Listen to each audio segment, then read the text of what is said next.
خا پر موجود اس علامت کو اگر آپ نہیں جانتے تو اسے سیکھ لیں۔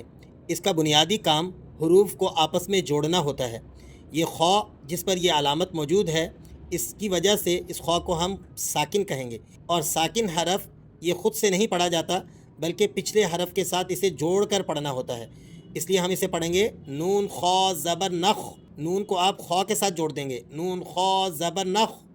اسی طرح نون شین زبر نش، شین پر بھی آپ اسی علامت کو ملاحظہ فرمائیں، یہ جزم کی علامت ہے اور شین کو ساکن کر دیا ہے اس علامت نے، اور ساکن حرف خود سے نہیں پڑھا جا سکتا، اسے پچھلے حرف کے ساتھ ملنا ہی پڑتا ہے۔ اس لیے ہم نون کو شین کے ساتھ جوڑ دیں گے، نون شین زبر نش۔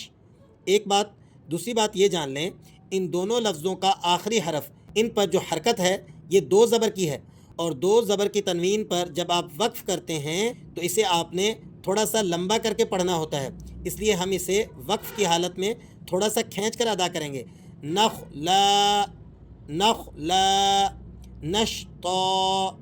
نورانی قاعدہ سیریز تختی نمبر 11 میں ہمارا سبق چل رہا ہے۔